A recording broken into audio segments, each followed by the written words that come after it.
c'est animiste, c'est tout est vivant. Et si tu commences à entrer dans le fait que nous sommes des âmes, c'est que tout est vivant. Et tout a un sens. Après, tu te dis, oui, mais je suis dans des souffrances, je suis dans des choses qui me conduisent vers une souffrance. Mais en réalité, ce n'est pas l'âme et ce n'est pas le corps. Le corps est parfait. Et il y a des endroits de prison, des endroits de souffrance où l'âme ne veut pas aller. Donc il y a tout un travail à faire pour libérer son âme, pour appeler son âme. Il n'y a rien de plus grand que d'être des âmes, que d'être des êtres animés. Mais nous devons nous éveiller pour voir quel monde nous anime. Quand nous parlons d'anges, nous parlons de monde maîtrisé, clair. Et en réalité, les anges sont les gardiens de nos âmes, d'être des âmes.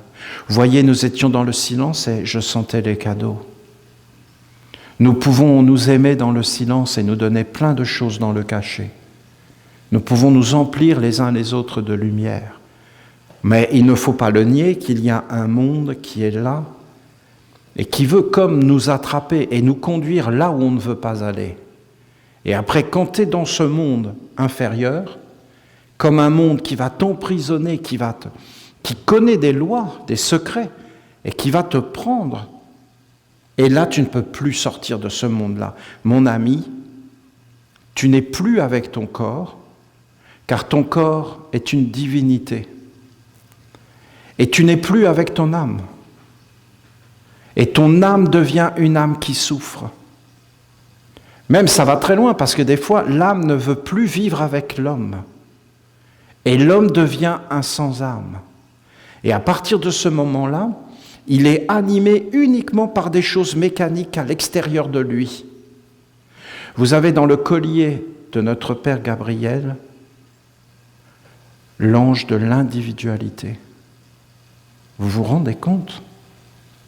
L'individualité. L'ange de l'individualité. C'est un des grands anges de Dieu. L'individualité, c'est toi. Tu es un individu.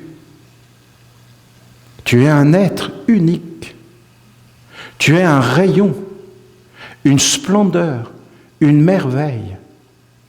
Ou alors tu perds ça. Et tu deviens un être animé par des choses qui ne sont pas dans la beauté, dans la pureté, dans la sagesse. Et tu fais souffrir ton âme et ton corps et la création tout entière. Et si renouer avec son âme, pourquoi le baptême ? Parce que dans le baptême, l'eau a cette capacité de nous laver, de nous purifier, de nous abreuver, de nous renouveler. Mais nous sommes devenus des étrangers à la terre, à l'eau, aux animaux, à nous-mêmes, à nos frères et sœurs, à l'humanité. Nous vivons comme si tout cela n'avait pas d'existence. L'eau peut nous rappeler la mémoire. L'eau est emplie de mémoire. Alors notre Père Gabriel, il veut réellement nous toucher et nous éveiller.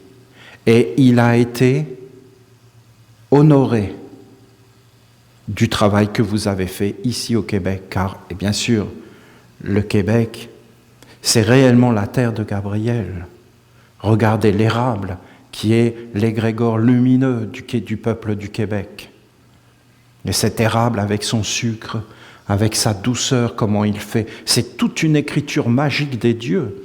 Cet arbre est une divinité, voilà comment nous devons le regarder. Et vous avez les 13 érables qui ont été associés avec Gabriel. C'est des grands travaux, c'est des actes posés. Et notre Père nous l'a dit hier. Il a dit, si vous ne pouvez pas le faire dans la magie, alors faites-le physiquement. Mettez des écritures, posez-le, pour qu'en réalité, ça commence à exister de plus en plus, cette façon de voir. À un moment donné, nous devons nous éveiller et nous dire, mais non, le mensonge ne peut pas être une perle de Gabriel. On ne peut pas, ça ne peut pas nous gouverner. Ça ne peut pas être mis dans nos enfants. Ça ne peut pas être mis dans la terre. Seul ce qui est vrai est pur. Mais si à la fin nous ne savons même plus, parce que c'est une confusion, nous avons tout un travail à faire. Les anges nous ont dit les 4 corps. 4 corps. La terre, l'eau, l'air et le feu. Notre mère nous a dit, les 4 corps, de nous concentrer sur ces 4 corps, de regarder ces 4 corps. Gabriel parle de 12 perles, parce que en vérité, c'est des portes à l'intérieur des 4 corps. Vous avez le corps de terre. Vous avez le corps d'eau. C'est 2 mondes différents. Vous devez sentir ces choses. Vous devez les regarder. Vous devez les voir. Le corps de terre, et vous avez les pierres. Et les pierres et le corps de terre, c'est 2 choses qui sont identiques. Et si vous regardez les pierres, vous verrez qu'on ne peut pas vivre sans elles. Elles sont le fondement de tout. La stabilité, la dureté, mais même à l'intérieur de notre corps, l'ossature. Vous pouvez voir beaucoup de choses dans tout cela. Regardez même comment les pierres sont disposées à l'intérieur du corps de l'homme. La tête qui est fermée, la cage thoracique qui est ouverte, et en bas, il n'y a pas. Il n'y en a plus, il n'y a plus rien, c'est un trou. Il n'y a plus de pierre. Toutes ces choses veulent dire des messages, nous montrent comment nous sommes organisés. Et tout ça nous parle des lois et des secrets de la vie que nous devons étudier. Parce que nous devons être des étudiants et nous devons comprendre le monde. Mais nous ne devons pas comprendre le monde comme la philosophie occidentale nous dit de la comprendre. Parce qu'il faut que vous sachiez que les Esséniens, c'est une tradition éternelle et immortelle sur la terre. Et nous ne partageons pas certains concepts qui sont des concepts qui n'ont rien à voir avec notre tradition. Et ce n'est pas invité. Il faut que vous pensiez de cette façon. C'est-à-dire que nous devons respecter les peuples. Les croyances des individus doivent être respectées. Les peuples doivent être respectés. Nous ne sommes pas tous pareils et c'est parfait. Et il y a plusieurs peuples sur la terre qui ont des croyances et des coutumes qui leur sont propres. Ce n'est pas de juger une croyance ou une coutume, c'est de la comprendre et de voir d'où elle vient. Et en fin de compte, de la conduire dans la lumière. Nous n'avons pas à imposer notre façon de voir aux autres, mais les autres n'ont pas à nous imposer leur façon de voir. Parce que dans la façon de voir, il y a des esprits, des génies, des égrégores, du bien ou du mal. Le communisme est réellement un modèle qui nous a montré en Union soviétique, l'ancienne Union soviétique, qu'est-ce que ça pouvait être une philosophie du mal, une dictature qui impose qu'il n'y ait aucune croyance religieuse. Mais les catholiques avaient fait la même chose en imposant une croyance religieuse et un être qui était athée, qui ne voulait pas croire en Dieu, ce qui est légitime, il était comme persécuté. On ne doit pas être persécuté pour nos croyances, mais on doit défendre notre façon de voir le monde. Vous pensez bien que ces égrégores ne sont pas les bienvenus. Est-ce que vous comprenez?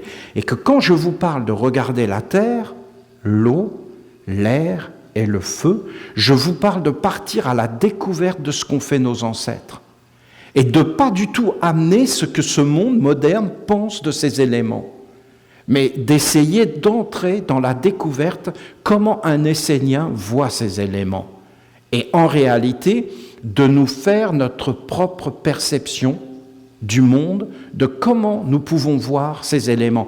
La vérité, c'est quelque chose qui va nous éclairer et nous conduire vers des mondes supérieurs.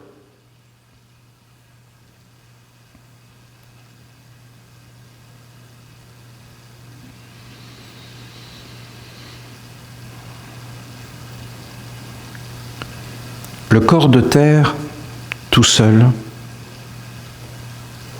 c'est quelque chose qui est terrible. Essayez de regarder une pierre, c'est enfermé. Tu peux rien faire.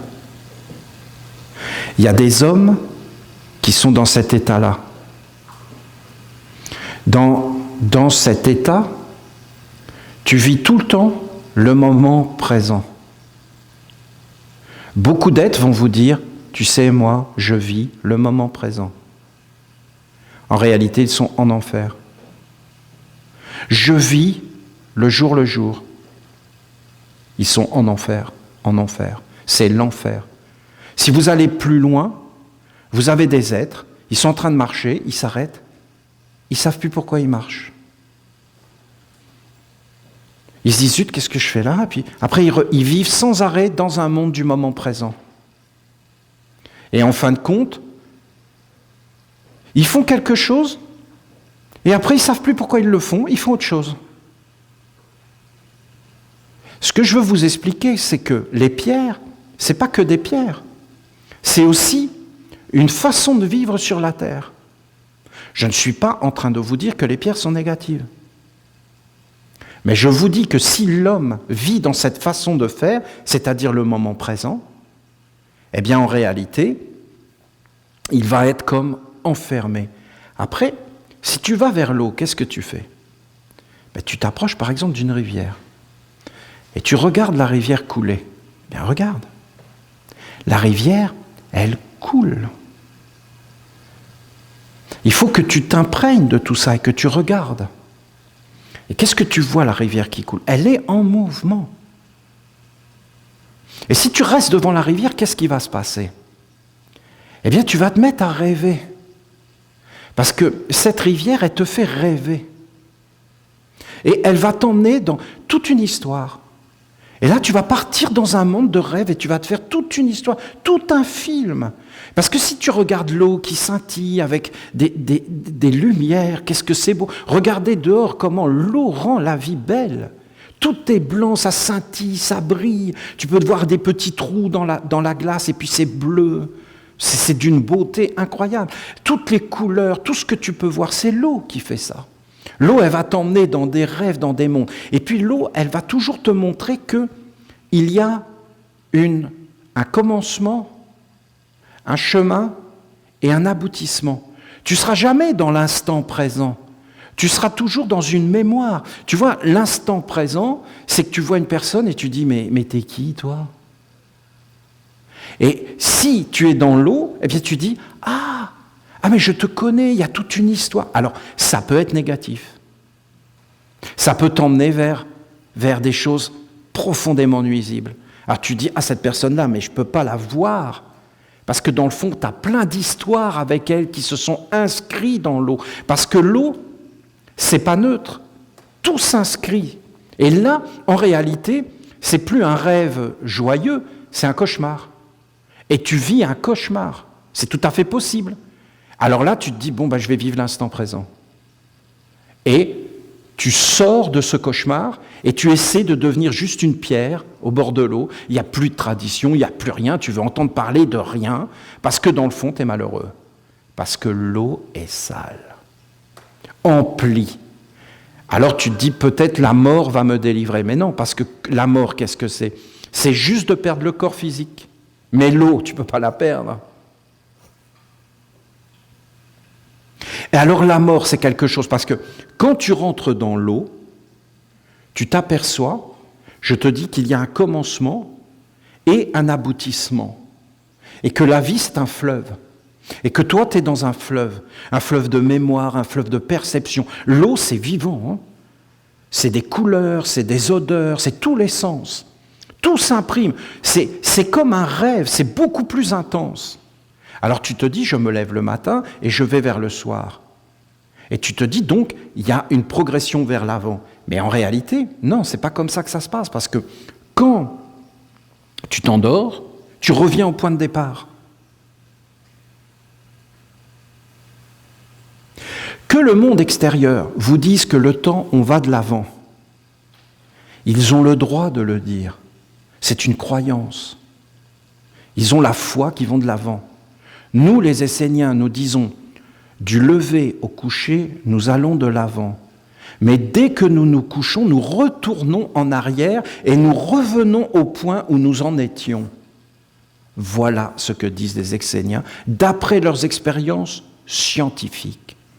Les savants esséniens disent cela. Que les savants du monde des hommes disent ce qu'ils ont envie de dire, ça ne nous concerne pas. On peut prendre ce qui est bon, mais on n'a pas tout à prendre. Il faut faire un tri, une pureté, un discernement. Ah, mais vous racontez vraiment n'importe quoi, les Esséniens. Vous n'avez pas le droit de nous insulter, nous sommes une tradition éternelle et pure. Vous racontez ce que vous voulez, racontons ce que nous voulons. Nous disons que quand je me lève le matin, je suis dans de l'eau. C'est pas parce que tu la vois pas que nous ne la voyons pas. Nous nous entraînons à la voir parce que c'est notre culture et notre tradition.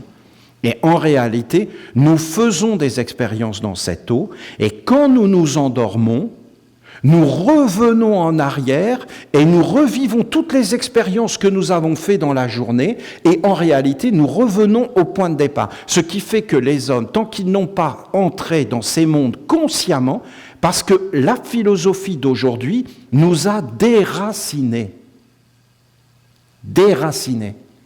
Et nous a enlevé toutes les relations vivantes et les échanges avec les mondes qui nous entourent et même avec nous-mêmes. Et nous sommes dans un monde emprisonné de pierre et en réalité, nous ne pouvons pas nous éveiller dans ces mondes, par exemple d'une plante, parce qu'une plante, c'est délicat. Essayez de regarder, c'est pas du tout grossier. Qu'est-ce que c'est une plante? Une plante qui sort du sol, c'est une pierre qui rêve. Voilà, la définition essénienne d'une plante. Une plante que tu vois, c'est le rêve d'une pierre. Mais c'est réel la plante, c'est pas un rêve. Parce que pour toi, les rêves sont irréels, comme ta vie d'ailleurs, mais pour nous, les rêves sont réels, sont aussi réels que ce que tu appelles, toi, le réel. Oui, mais les rêves sont confus. Les rêves sont confus parce que ta vie est confuse. Donc tes rêves sont confus. Mais si ta vie était claire, tes rêves seraient clairs. Ah bon? Et c'est quoi des rêves clairs? Ben, des rêves clairs, c'est de voir clairement les choses. Parce que quand tu vois dans le visible ou dans le subtil, c'est la même chose.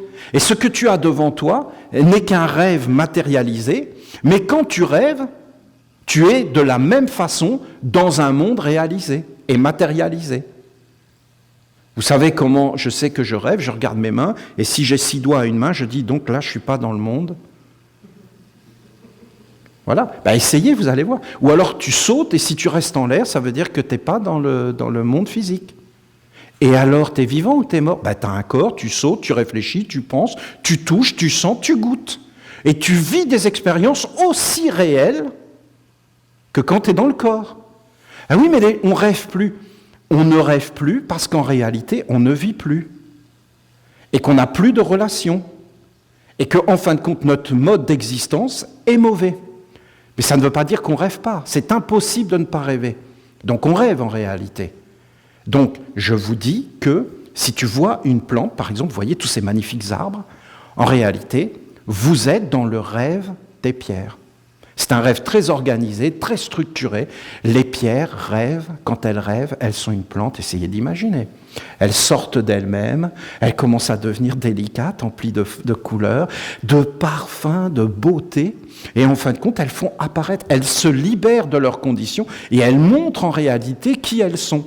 Et nous avons tout ce monde à l'intérieur de nous. Simplement, nous, les hommes, nos rêves peuvent devenir malsains.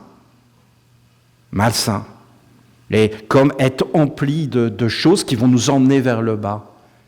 Si tu regardes une plante, elle a une continuité, elle a un commencement et elle a un but, et en fin de compte, elle va vers un océan.